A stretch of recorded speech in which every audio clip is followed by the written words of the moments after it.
Hello everyone, welcome back to the channel. My name is Katie, for those who have for some reason forgotten, and this is Books R Us. So today, I am actually going to be doing my July wrap-up. I know it's a few days after July, but in the past I've done it like a few days before the month ends, and then I have to edit it and say I actually read this, or I didn't read that, or finished that, or whatever. So this is good because I actually finished out the month, so I'm going to start with my wrap-up. Woo, let's get started. So the first one, I will say this month I was pretty good at reading my own books. I mean, there are a lot that I checked out from the library, but I believe it was about half and half library books, half my own books. I'm not counting picture books. If I counted the picture books, that would be nuts. But the first one I read this month was The Golem. This one was by Gustav Meyrink. And it's basically, if you don't know the story about the Golem is basically a creature that this Jewish rabbi created in Prague to, I believe, protect the ghetto. I could be wrong. Please let me know if I'm wrong. But this edition, this one, talks about, it's like a few centuries after what happened in Prague. But, I mean, it's still in Prague, but it's just like a few centuries after that, after the incident, I guess. And I'm not exactly sure why it's called the Golem, because they mentioned the Golem like twice. But it's about this guy who thinks he sees a creature, and his friends tell him that it's the Golem, and it's like, this was written in the 1800s, I believe. It's not telling me right off the bat. This edition was published past 40 years. 1928 is the earliest I'm seeing. So it's a lot of like, it's long sentences, it's dreary, it's dark, it's kind of boring, honestly. This is one I wouldn't recommend, honestly. If you're looking for the Golem, go for like the traditional story of the Golem. Because when I bought this, I thought that was it. I didn't read I read the back, but I thought it would include more of the Golem, but it didn't. But I read it anyways because I got it in Prague. So yeah, that's why I read that one. The next book that I read, I also owned. It is The Magician's Alice's Story. It's a graphic novel, so I love those. By Lev Grossman. I will say that this, I feel like it's part of a TV series, and that's why I got it. But when I read it, I was a little lost because I felt like Grossman was assuming that the readers already knew the world, so he didn't build up the world all that much. So in that sense, that's kind of my fault because I didn't look into it before that. But I really liked the pictures in it. I feel like any graphic novels that I read, they have different styles, of course, because of the different illustrators. But I really like seeing all the different ones. But yeah, that was The Magician's Alice's Story. The next one I read, I don't have a copy here, but because it was a library book, it was our children's book club book for the month of July, and that's Cakes in Space by Philip Reevey. And this one is about a girl who goes on a ship with her family to go to a distant planet like 1,000 light years away or something like that. So because it's so long, they of course are put to sleep and are taken care of by robots.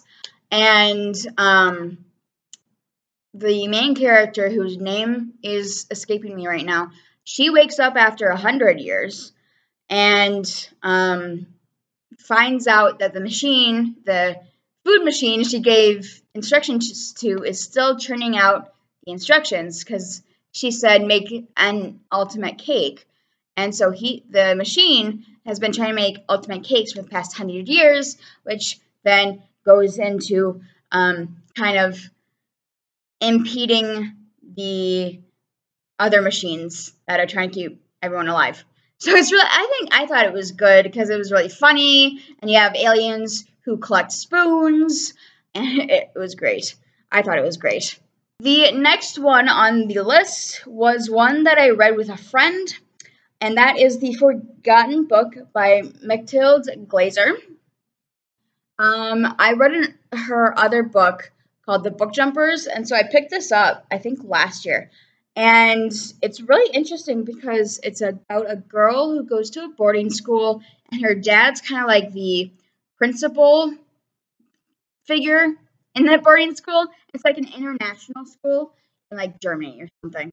And she, Emma, her name's Emma, she finds a book, and it kind of changes her life because she sees that it's kind of like a chronicle of like what's happened at the school that used to be like a monastery. That used to be it used to be a monastery, then a castle, then the school. So it like this book chronicles everything, and then she notices like that it stops 5 years before, like the year before she comes to the school. So it's all like a mystery, and she's trying to figure out what happened, why stuff happened, and I will say there's some magic involved. So I really liked it. It's a middle grade book. Definitely check out The Book Jumpers as well. The next one I read this past month of July was called Power Play. Now this is by Ava Gale. It's number 3 in a series. However, I read this as like my first introduction to the series, and I didn't feel like I needed to read the other books in order to read it. I mean, sure, if I go back and read 1 and 2, that might change. Like, I'm like, oh, why didn't I read these first? But you really don't have to. Anyways, the plot of this, it's about hockey. This team who completely bottomed out the past season. Like, they didn't win anything. Gets 2 new coaches, the head coach and the assistant coach, both of which used to be in the AHL. I think I'm saying this right. If I'm not, please comment. They used to be in the big leagues, basically, and they're going to the smaller leagues. But they used to actually play hockey on separate teams, and the coach actually put the assistant coach out of commission. Like, he was injured enough to not play again. But of course, the manager of this team hired them to create a good story so they could get more press and get more sales. It turns out they end up liking each other and fall in love and start living together. But it's all about trying to figure out that balance between the two. I liked it. It's short too, so if you want to look for like a shorter book, this is the one. I Am the Messenger by Marcus Zuzak. I read this one next. I don't know why. Oh, it was part of my DNA TBR for Switzerland, I think. So that's why I read this. I'm like, why did I read this? I wanted to read it for a while. But basically, I Am the Messenger is about this boy who's living on his own because his mom's not the greatest mom. He's like 18 or something and driving taxis for a living. And he gets a card in the mail, like a playing card with an ace of hearts, I believe, or ace of spades, I think is the first one. And it gives him 3 different addresses. And so he goes to the addresses and kind of just sees what happens at those 3 addresses. And every once in a while, he'll actually go to the addresses and do something. So, like, there's one that's an old lady who is a little forgetful and thinks that he is her love from the war. So it's like, and then he gets like 3 other cards, and the last one actually has his 3 friends on it. So it's really interesting, and there's a twist at the end that I won't tell you, but it was pretty interesting. I didn't see the twist coming, and I didn't like the twist, but you guys might think differently, so I'll put that out there. Cool. Next one. I read a lot this month because of reading rush. Okay, the next one I read is called Action by Quinn Anderson. It's the second book in a series. I didn't read the first, but I felt like I was missing a little bit, but not too much. I could read it without missing too much. And it's about actually a guy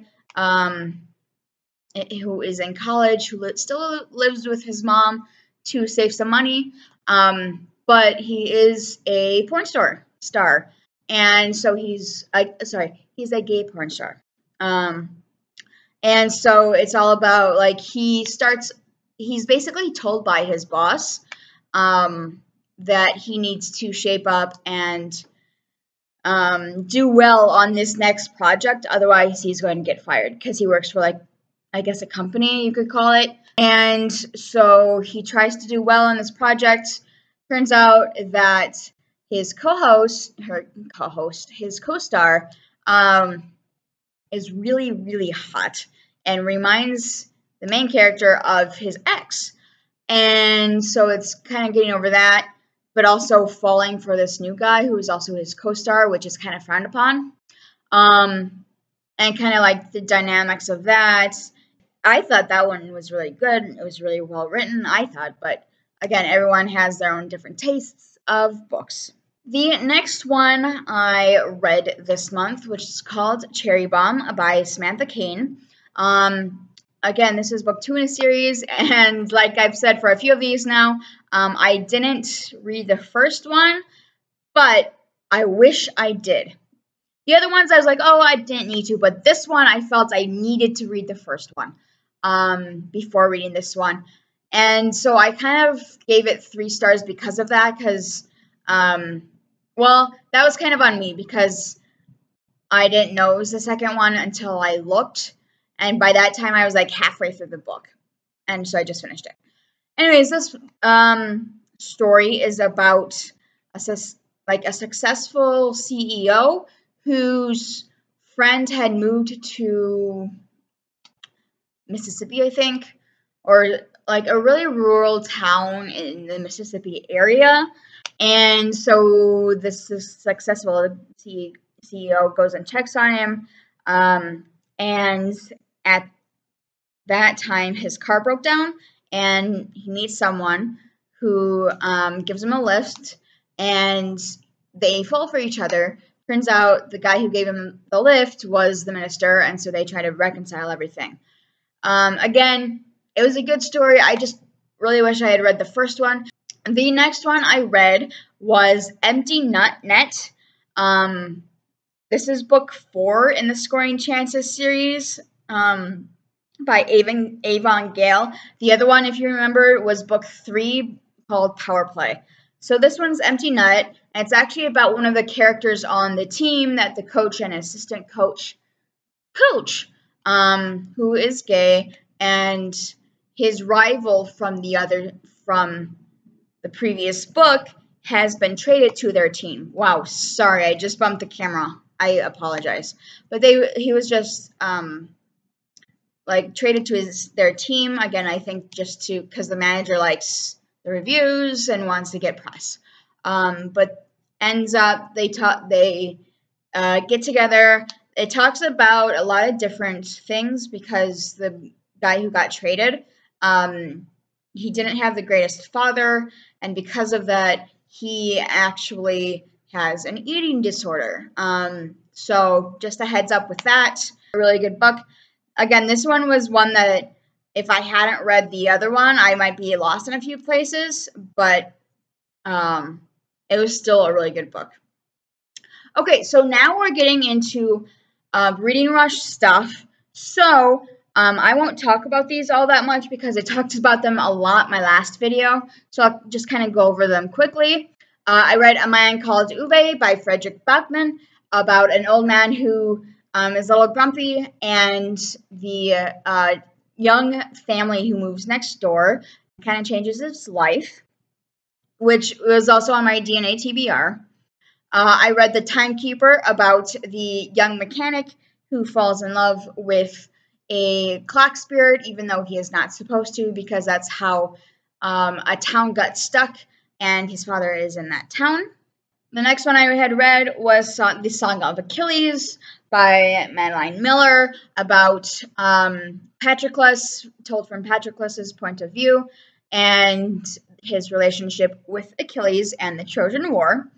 After that, I read Gods and Heroes by Corwin Briggs, about different heroes and gods and creatures from different mythologies around the world. I liked it. It was like I said in the other videos, there's a lot packed into this book. There's about I don't even know how many characters are in here, but each character gets about 3 pages, maybe 4, and there's 276 pages, I think I said in a previous video.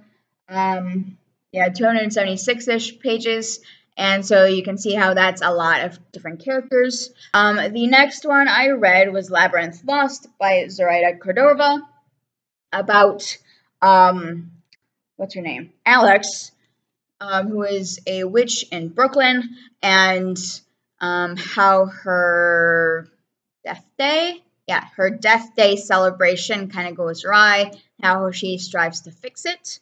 That's book number 1 in the Brooklyn Brujas series, and I have yet to read the second one because I own it. The next one I read was the Tolkien book, which is The Lay, which is the one I can't pronounce. There is that. And it's about this couple who tries to get pregnant but can't, so goes to a witch who gives them kids, but she wants something in return. The next one I read for Booktubeathon. Jeez, my gosh, Katie, why do you keep calling it Booktubeathon? Reading Rush. The next I read for Reading Rush was a quick and easy guide to queer and trans identities. I'm talking all about what it says in the title, queer and trans identities in graphic form. So that was my the 7 that that was on my TBR for the Reading Rush. But I read more.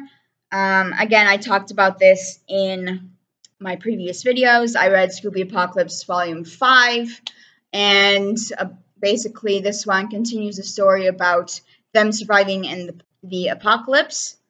The next one I read was The Tea Dragon Society. A little short for my taste. I would have liked to see the worlds be built out more. The next one I read was The Wrong Rights. And this one talks about time travel, and so a group of kids travel back in time to kind of right the wrongs that someone had made. The next one I read was Dream Daddy. It's not saying a author, but it's basically a graphic novel about a game. There's a video game about this, about dating dads. And then, so that was the end of Reading Rush. That was the end of Reading Rush. But I read another one called The Fantastic Frame Danger Tiger Crossing.